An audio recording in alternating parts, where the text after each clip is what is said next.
ABC üçbucağında D'yi AC-yə paraleldir. BD-nin AD-yə nisbəti 3-ün 4-dədir. Bura 3x, bura 4x yazaq. ADYC trapesiyasının orta xəttin uzunluğu 30 olarsa, ADYC-nin orta xəttini çəkək. Burada 30 olarsa, AC tərəfin uzunluğunu tapın.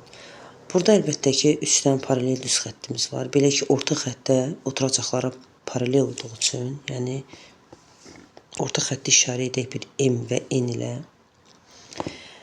Deməli, D'yi M-inə, M-in də AC-yə paraleldir. Paralel düz xətlərin kəsən əmələ gətirdiyi uyğun bucaqların bərabərliyindən istifadə edərək burada verilən bucaqların bərabərliyini qeyd edə bilərik. Deməli, bucaq-bucaq əlamətinə görə bu 3 dənə üçbucağın üçü də bir-birinə oxşardır. Belə ki, yəni üçbucaq D, B, Y oxşardır üçbucaq M, B, N-ə. O da oxşardır üçbucaq A, B, C-yə.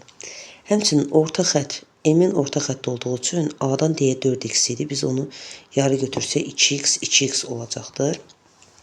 Və oxşarlığa görə MBN-in ABC-yə oxşarlığından istifadə edib yaza bilərik ki, AC-nin, böyük üçbucaqdakı AC-nin 30-a nisbəti,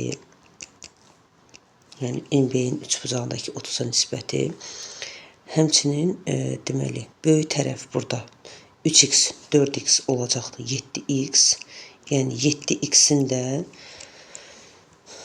MB tərəfinə nisbəti, MB isə 3x üstə gəlsin, 2x yəni 5x-dir, 5x-in nisbətinə bərabərdir. Buradan x-ləri ixtisar aparsaq, 30-la da 5-i ixtisar aparsaq, burada 6 qalır. Deməli, AC bərabərdir, 6 vurulsun 7.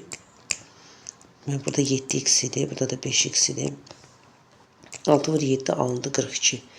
AC tərəfində uzunluğu olacaq 42.